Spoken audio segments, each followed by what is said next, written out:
Sanibona, ngaphambi singene kwividiyo namuhla, ngithi angithathe lethuba ngibonge i-support nothando enikhombise lona lingaphezu kokucabanga kwethu. Siyacela niqhubeke nisiphote njalo ngokubuka amavidiyo ethu, ungakhohlwa ukukhomenta, ushare, ulike. Siyafisa ukuzwa umbono wakho. Sicela-ke singene kwividiyo namuhla. Njengomuntu othanda izwe lakhe nomuntu osemusha kule South Africa yethu ekhululekileyo, ayikho into engijabulisa njengokuthi ngithi ngingena ey'nkundleni zokuxhumana ngidibane ney'ndaba ezizothi kuboshwe iy'gebengu, ikakhulukazi lezi ey'phathe ibhamu nalezi ezishushumbisa ama-drugs. Ayikho into engijabulisa njengaleyo. Sengize ngafika esigabeni la kuthiwa khona amaphoyisa adubulane nesigebengu, asiyasidubula sashona. Uma besiphethe isibhamu noma sishushumbisa ama-drugs, angisikhaleli leso sigebengu ngoba kusuke kumayinazeka inkinga eyi-one. Ngiyazi ukuthi empilweni we all deserve to be given a second chance. Kodwa how about umuntu ohlupha umphakathi? How about umuntu okungena kuthula emphakathini ngenxa yakhe? How about yena laba ababulalayo? Abayideserve bona i-second chance, abadeserve bona ukuphila? Iyona nje into engikhathazayo ngoba ukhona uthi umuntu ngeke ukhiphe isibhamu umbulale, kodwa ukumnika ama-drugs usuke umbulela. Yazi uma-ke ekhaya kwakhona ingane ebhema ama-drugs, nihlukumezeke nonke nina nikhona ngoba okokuqala lo muntu uzoqala ukutshontsha la ekhaya. Amabhodwe uzohamba eyowakalisa, niyogcina la ekhaya ninamathuluzi. Niyothi nithi niyabheka akusekhona elilodwa ithuluzi ngoba owayefuna into azoyibhema. Kunodaba-ke ne-article esizoyifunda la, ifundeka kanje. Isihloko salolu daba sithi another batch of drugs valued at over 1 million rand has been seized after overnight police raid. Ufundeka kanje, an intelligence-driven operation led officers to an apartment in North Beach where a makeshift drugs laboratory was discovered.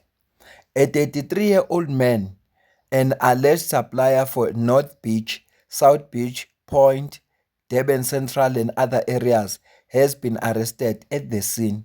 The drug activities were taking place in view of his 8-year-old daughter who lives in the apartment. The suspect's father was also arrested in Springfield for his alleged link to the drugs operation. Ecstasy, Mandrax, crack, cocaine, cannabis, and items used to manufacture and package drugs were found. The raid was conducted by DPCI, Provincial Tracking Team, SAPS TRT, and Metro Police Specialized Operation Directorate. Bona kamaphoyisa, i-intelligence isebenzile la. Hayi kancane ngoba balanda umnyomo. Akuboshwanga lo muntu othengisa emgwaqweni, kodwa kuboshwe laba okuyibona abawamanufacturayo ama-drugs. Uma uzokhumbula njengoba bekukhulunywa lapha kade committee, uthe uGeneral Sibiya uma i-intelligence wenza umsebenzi wayo, why kungaboshwa abantu kuma-laboratory labo kuyibona abakhiqiza ama-drugs?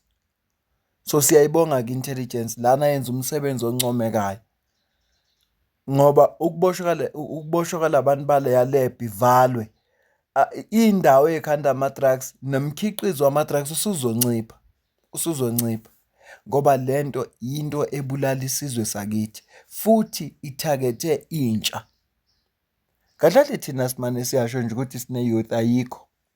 Uma kungathiwa nje kusuka impi, ayikho.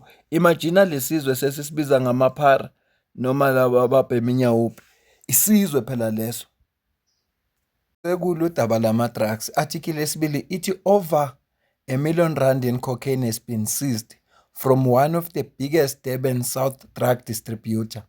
The 51-year-old was arrested at his premises on the Bluff last night. The intelligence-driven operation was carried out by Durban Metro Police Specialized Operation Directorate, Drug Team, and Trio Crime Unit, SAPS Economic Infrastructure Task Team, SAPS KZN Counter Narcotics, Provincial Organized Crime Unit, and DPCI Port Shepstone. 3 1 kgs bricks of pure cocaine valued at 1.2 million, a gun, ammunition, and cell phones were recovered. The suspect faces drug and firearm related charges and is expected in court soon. Siyawubonga kumsebenzi owenziwe i-intelligence. Ilokhu okufunwa yithi njengamalungu omphakathi ukuthi labantu bekwazi ukunqanda ubugebengu ngoba ukuboshwa kwama-distributor, ukuboshwa kwalabantu abangama-supplier nama-distributor kusho ukuthi ama-drugs asezoncipha emgwaqweni. Ngoba laba abathengisayo bawathola kubo laba aba-manufacture-rayo. Uyabona nje uma ungabheka kahle besikhuluma ngama-million kule article yokuqala. Article yesibili le nawo futhi ama-million. Labantu bondla imindeni yabo, labantu bacebile bahlala ey'ndaweni zomntakabani kodwa ngokubulala thina, ngokubulala thina. Ya, sengathi bangaboshwa. Into ebuhlungu nge-justice system yethu, anqeni ukuthi lo muntu esebanjwe kanje avele athole ibheyili. Njengoba enemali nje akanqeni ukuthi agwazele abantu abathize aphume ejele. Inkinga yiyo leyo-ke esibhekene nayo yokuthi iSouth Africa yethu le ekhululekileyo umthetho wakhona uwumthetho nje ngoba ayikho into esingaphinde siwubize ngayo. Ya, sidlulele phambili kudaba lwesithathu engicabanga ukuthi lingelokugcina. Isihloko salo daba sithi Zimbabwean truck driver sentenced to 15 years for smuggling explosive worth over 600,000 rand into South Africa through Beitbridge border. Ngaphambi nje silifunde lolu daba ngike ngawubuza lo mbuzo ngaphambilini ngathi yingoba kulula na ukwenza icrime eSouth Africa ukuthi umuntu angayeka ukwenza icrime ezweni lakubo kodwa azoyenza la eSouth Africa. Ingoba kulula na? Asifunde kodwa lento ingiphatha kabi ukuthi umuntu enze into angeke azayenza ezweni lakubo kodwa ayenze la eSouth Africa. Hayi lento lena ingiphatha kabi. Asifundeke la. The Musina Regional Court in Limpopo has sentenced a Zimbabwean national Edward Chikukwa, owner 48 iminyaka, to 15 years in prison for unlawful possessions of explosives. The conviction follows his arrest at Beitbridge port of entry after officers uncovered a large cache of explosive hidden inside his truck trailer. The March 11, 2025 operation led to the discovery of 16 reels of detonating fuses and 2,182 superpower, 90 plastic cartridges valued at over 600,000 rand. Authorities said the explosives were concealed inside a horse and two-trailer truck crossing from Zimbabwe into South Africa.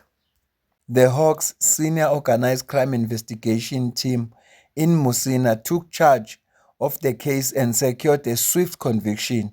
Provincial spokesperson, Warrant Officer Letunya Murowa, said the suspect was detained throughout the investigation to prevent further cross-border smuggling.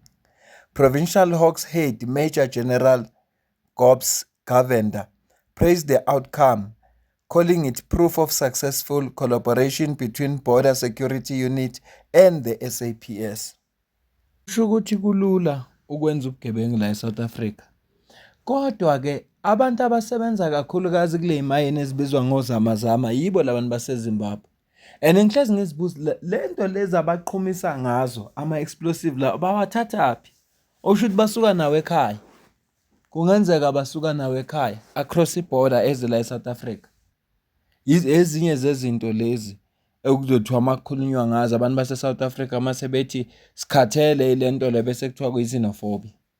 Kodwa ebengekho noyedwa umuntu ongavuma nabo bengeke baze bavume lento eyenzeka la yenzeka ezweni lakubo. Nansi-ke nje into efika ibe buhlungu kuyo yonke lolu daba.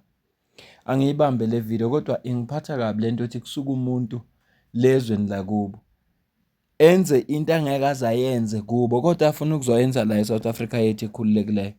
Ileyo nto nje ngiphatha kabi. Shuthi kulula ukwenza ubugebengu eSouth Africa. Kulula ngempela.